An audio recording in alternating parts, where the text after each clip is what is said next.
اچھی طرح یاد رکھو کہ یہ جو پنجاب میں ایک بڑا مسئلہ بنایا ہوا ہے حیاتی مماتی، یہ بھی کوئی اتنا بڑا مسئلہ نہیں ہے جس میں ایک دوسرے کے پیچھے نمازیں نہ پڑھی جائیں. بہت مجھے پتا ابھی ہوگا کیا، نہ دیوبندی مجھے دیوبندیت میں باقی رکھیں گے جو متعصب دیوبندی ہیں، اور نہ وہ مجھے باقی رکھیں گے جو ان میں متعصب ہیں. کہیں کبھی نہیں رہوں گا میں.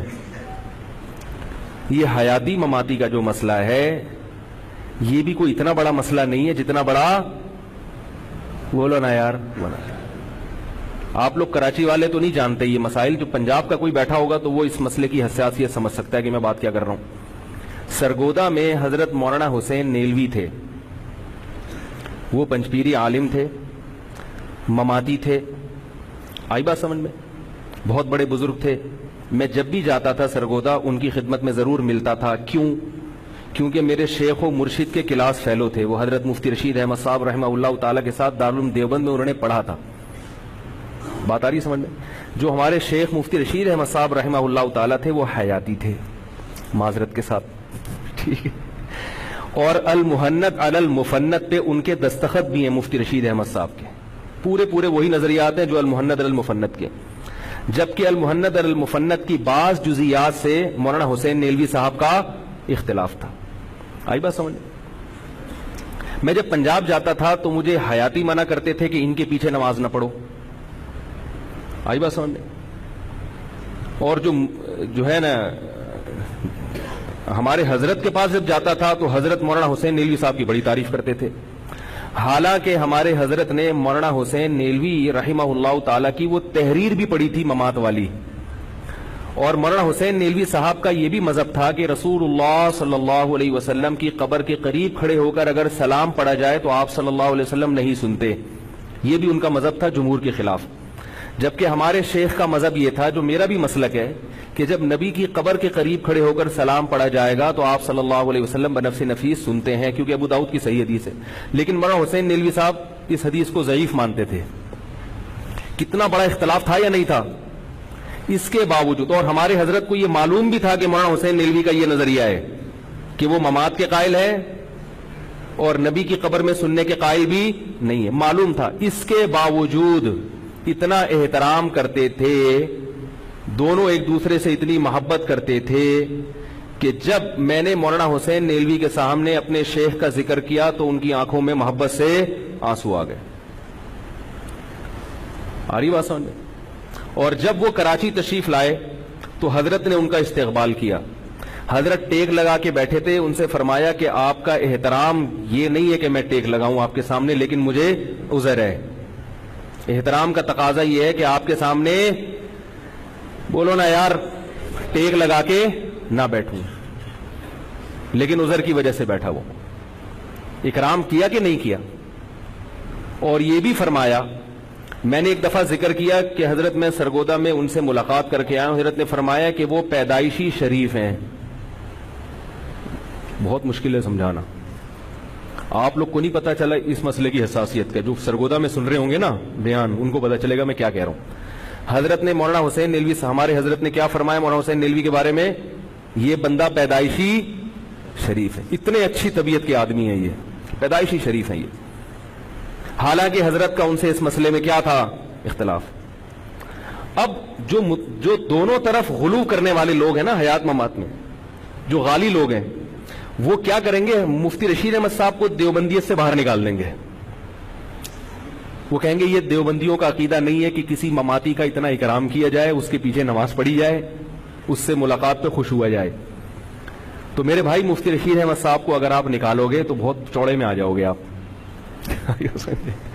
کیونکہ حضرت مفتی محمد تقی عثمانی صاحب اور مفتی محمد رفیع عثمانی صاحب ہمارے حضرت کے خاص شاگردوں میں سے ہیں. 7 سال ان دونوں حضرات نے ہمارے حضرت مفتی رشید احمد صاحب سے پڑھا ہے. 7 سال. اور صرف پڑھا نہیں ہے، کئی کتابیں پڑھی ہیں، فتوے کا کام بھی انہی سے سیکھا ہے.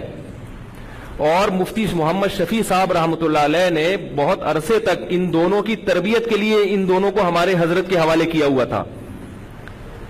تو کیا مفتی محمد تقی عثمانی صاحب کے استاذ کو بھی دیوبندیوں کی فہرست سے نکالو گے؟ اور ہمارے شیخ مفتی رشید احمد صاحب رحمہ اللہ تعالی مولانا عبد الغنی پھول پوری کے اجل خلفاء میں سے تھے. اور مولانا عبد الغنی پھول پوری مولانا اشرف علی تھانوی کے بہت بڑے خلیفہ تھے، تو خلیفاؤں کے خلیفاؤں کو بھی نکال دو گے کیا؟ بچے گا کون پھر؟ رینجرز بلوانی تو نہیں پڑے گی بھائی.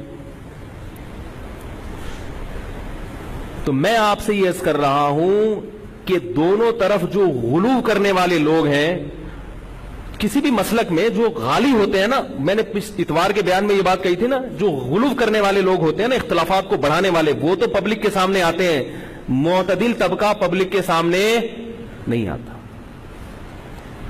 آئی بات سمجھ میں؟ پھر ہمارے حضرت کے سامنے کسی نے حیات ممات کا مسئلہ پوچھا تو حضرت نے فرمایا کہ ان مسائل کی اتنی اہمیت نہیں ہے کہ ان کو اتنی ہوا دی جائے. اگر یہ علماء کے مابین اختلافی رہے تو کوئی حرج نہیں ہے اس میں، لیکن یہ عوام کے سامنے نہیں آنا چاہیے. کوئی بات نہیں ہے علماء کے درمیان اختلافی رہے. کسی نے حضرت سے عرض کیا کہ حضرت آپ نے آثر الفتاوی میں لکھا ہے، میرے ایک استاذ نے عرض کیا اور وہ پنج پیری تھے، انہوں نے عرض کیا حضرت کے سامنے، ہمارے حضرت پنج پیری نہیں تھے. حضرت نے ایک دفعہ کسی نے کہا حضرت آپ پنج پیری ہیں، فرمایا میں یک پیری ہوں، یک پیری. ٹھیک ہے، میرا ایک پیر ہے، لیکن حضرت کے شاگردوں میں پنج پیری بھی تھے، حضرت نے کوئی نہیں ان کو باہر نکالا. تو انہوں نے عرض کیا کہ حضرت آپ نے آثر الفتاوی میں لکھا ہے کہ رسول اللہ صلی اللہ علیہ وسلم کی جو ازواج ہیں ان سے نکاح اس لیے حرام ہے کہ نبی صلی اللہ علیہ وسلم کی جو زندگی ہے قبر میں اس کے اثرات ہیں یہ، یعنی وہ اتنی طاقتور زندگی ہے کہ گویا آپ پر موت واقعی نہیں ہوئی، اس لیے آپ کی بیویوں سے نکاح حرام. تو انہوں نے کہا کہ حضرت نبی کی بیویوں سے جو نکاح حرام ہے اس کی تو اصل وجہ یہ معلوم ہوتی ہے کہ احترام، کہ وہ نبی کی زوجات تھیں اور امت کی روحانی مائیں ہیں، اس کا اس زندگی سے تعلق نہیں ہے. تو حضرت نے فرمایا آپ کی بات قرآن و سنت کے ظاہر کے زیادہ قریب ہے، لیکن چونکہ میں آثر الفتاوی میں وہ مسئلہ لکھ چکا ہوں اور ہمارے ہی بعض اکابر کی وہ رائے بھی ہے تو وہ اب نکالنے کی ضرورت نہیں ہے. کیا مطلب؟ دونوں رائے بولو نا یار، دونوں ٹھیک ہیں. اگر وہ نہ لکھی ہوتی تو نہ لکھتا، اب آپ کی دلیل سامنے آ گئی، لیکن اب لکھ دی ہے اور بعض اکابر اس کے قائل بھی ہیں تو کوئی اتنا بڑا مسئلہ نہیں ہے، اسی کو چلنے دو. کتنا آسان کر کے بنا دیا انہوں نے. لیکن آپ پنجاب میں جاؤ، کیونکہ مجھے تجربہ ہے، مجھے تو یہ پتہ ہی نہیں تھا حیات ممات ہوتا کیا ہے. میں پنجاب میں جب بیان کے لیے جاتا، لوگ حیاتی ہو کہ مماتی ہو، مجھے پتہ ہی نہیں تھا یہ ہوتا کیا ہے، کیونکہ ہمارے اکابر نے ان چیزوں کو بہت زیادہ اہمیت نہیں دی ہے.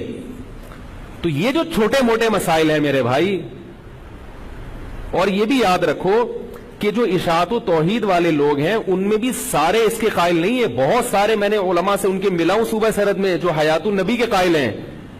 تو سب کو ایک ہی لاٹھی سے ہانکنا یہ بھی غلط ہے. سمجھ میں آ رہی ہے؟ میرا خیال ہے جن کو سمجھنا ہے نا ان کو آ رہی ہوگی. آپ کراچی کے لوگوں میں الحمدللہ مسئلہ نہیں ہے، اور اللہ کرے نہ ہی ہو. کراچیوں والوں کو نہیں پتا تو یہ مسئلہ کیا. پنجاب جاؤ گے تو مسئلہ ہی یہی ہے، ٹھیک ہے، اور کوئی مسئلہ ہے ہی نہیں. تو اشاعت و توحید کے علماء سے بھی ہم نے جا کے ملے ہیں، ان سے بھی بات چیت ہوئی ہے. بہت معتدل علماء ہیں ان میں بھی الحمدللہ، بہت بڑی تعداد ہے جو ان چیزوں کے میں عوام کو وہ صرف بدعت کے خلاف کام کرتے ہیں. میں ایک گاؤں میں گیا ہوں، میں اشاعت و توحید کا نہیں ہوں کہ آپ مجھے نمائندہ سمجھیں ان کا، لیکن میں کہہ رہا ہوں ہم لوگ جب کسی سے اختلاف کرتے ہیں تو جب تک حدود کو کراس نہ کریں ہمیں مزہ نہیں آتا، کیونکہ عوام کی طبیعتوں میں اعتدال نہیں ہوتا. عوام اسی مولوی کو دیکھ کے خوش ہوتی ہے جو زمین آسمان کے قلابے ملائے. کسی سے نفرت کا اظہار ہو تو جب تک اس کے جوتوں میں گلے کا ہار نہ ڈالے عوام زندہ باد کے نعرے نہیں لگاتی. تو اعتدال اچھی چیز ہے بھائی. تو میں داریل ایک گاؤں ہے گلگت میں وہاں گیا. پنجاب میں آپ جاؤ آپ کو قبرستانوں میں کوئی الا ماشاءاللہ 2-4 قبریں ہر قبرستان میں سنت کے مطابق ملیں گی. 99% قبریں مزار بنی ہوئی ہیں. کراچی کے قبرستان کو دیکھ لو، پنجاب کے دیکھ لو، اور آپ دیہی علاقوں میں جاؤ پنجاب کے. میں ایک گاؤں میں گیا، میں نے پہلا گاؤں دیکھا جہاں ہزاروں قبریں تھیں اور ایسا لگ رہا تھا سعودی عرب میں آ گیا ہوں میں. ہزاروں قبریں تھی، کوئی قبر بھی ایک بالش سے اونچی نہیں، کسی قبر پہ جھنڈا نہیں لگا، سنت کے مطابق ساری قبریں، اور ایک بدعت بھی پورے گاؤں میں نہیں، جبکہ ہزاروں کی آبادی تھی، بہت بڑا گاؤں تھا. میں نے کہا یہ پورے گاؤں میں ایک بدعت بھی نہیں ہے، پاکستان میں ایسا ہم نے زندگی میں پہلی دفعہ دیکھا، اس کی کیا وجہ ہے؟ انہوں نے بتایا کہ یہاں شیخ القرآن مولانا غلام اللہ صاحب کے شاگرد انہوں نے محنت کی ہے. کتنی بڑی محنت ہے کہ بدعات کا بالکل جڑ سے خاتمہ کر دیا. تو اس لیے میں کہتا ہوں کہ بھائی آپ اگر نہیں ہو کسی تنظیم میں تو اس کے اچھے کاموں کو تو آپ اپریشیٹ کرو کہ ماشاءاللہ انہوں نے توحید کا پرچار کیا ہے, بدعات کا خاتمہ کیا. اگر آپ کا ان سے کسی مسئلے میں اختلاف ہے اعتدال سے, اور ان سے بھی میں تو چھوٹا منہ بڑی بات, ان میں بھی جو متشدد ہیں تو علماء یہ کہتے ہیں کہ بھائی ان کو بھی یہ چاہیے کہ آپ بھی جو ہے نا, اگر آپ کسی بات پہ جمع نہیں ہو رہے, آپ اپنے اختلاف کو باقی رکھتے ہیں, تو بھائی کلمے میں تو سب مشترک ہے کہ نہیں ہے؟ کیا خیال ہے؟ سب کے اکابر بھی ایک ہیں, سب نے علم ایک جگہ سے حاصل کیا, تو پھر اتنا زیادہ اختلاف کو ہوا دینا ہے. ہمارے